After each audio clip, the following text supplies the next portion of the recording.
उसळ म्हटली की आपण नॉर्मली काळ्या वाटाण्याची उसळ या हिरव्या वाटाण्याची उसळ, पण आज मी जी बनवते आहे ती आहे पांढऱ्या वाटाण्याची उसळ आणि ती एकदम साधी, सोपी आणि झटपट बनणारी उसळ आहे. आणि त्याचबरोबर ही रेसिपी आपण दुसऱ्या रेसिपीमध्ये कसे वापरू शकतो हे पण मी तुम्हाला सांगणार आहे. तर जाणून घेऊया कशी बनवायची आहे पांढऱ्या वाटाण्याची उसळ.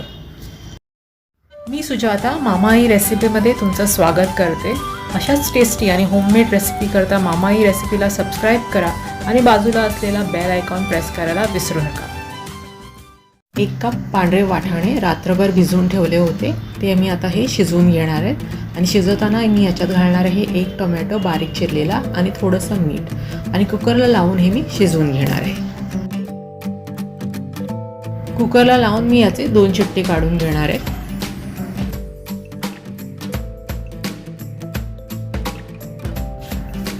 वाटाणे शिजून झाले आहेत आणि परफेक्ट शिजले आहेत. तर आता आपण पुढच्या कृतीकडे जाऊया. पॅन गरम करून घ्यायचं आणि त्याच्यामध्ये आपल्याला 2 टेबलस्पून तेल गरम करून घ्यायचं आहे आणि तेल गरम झालं की आपल्याला याच्यामध्ये फोडणी द्यायची. फोडणी करता आपल्याला लागणार आहे मस्टर्ड सीड, राई या मोहरी ज्याला म्हणतात, ती एकदा तडतडायला लागली की आपण घालणार आहोत चिमूटभर हिंग. हिंग गरम झालं की आपण याच्यामध्ये घालणार आहोत 8 ते 9 कढीपत्त्याची पानं आणि थोडीशी परतून घेणार आहोत.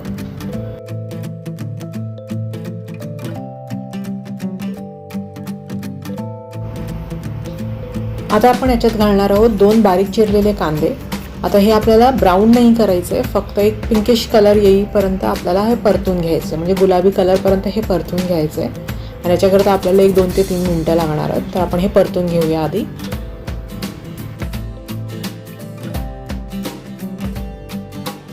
कांदा गुलाबी कलर झाला की आपण आता याच्यामध्ये घालणार आहोत लसूण आणि आल्याची पेस्ट.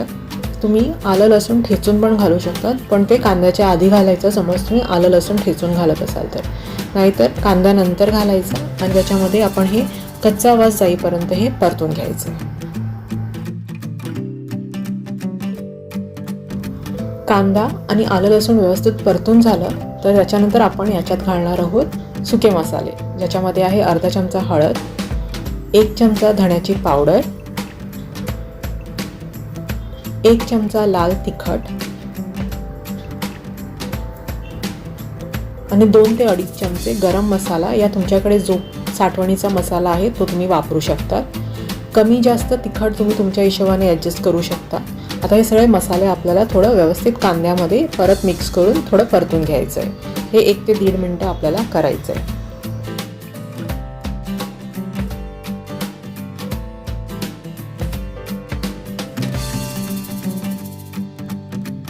मसाले व्यवस्थित परतून झालेत. आता आपण याच्यामध्ये घालणार आहोत सफेद वाटाणे जे आपण शिजवून घेतले. हे सगळं घालून आपल्याला परत व्यवस्थित मिक्स करून घ्यायचं आहे.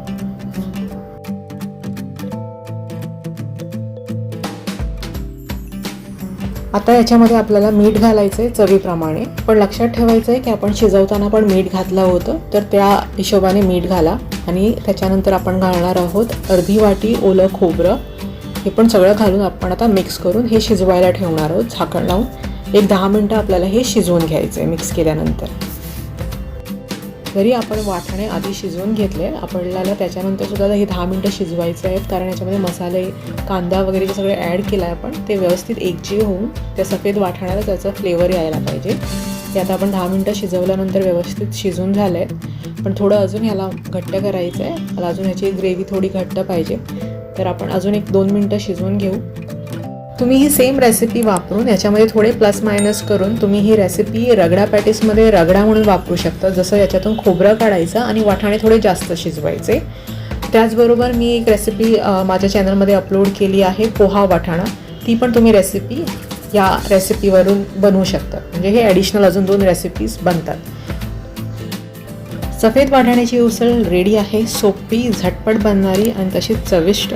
तुम्हाला ही रेसिपी आवडली असेल तर लाईक, शेअर आणि सबस्क्राईब करा मामाई रेसिपीला.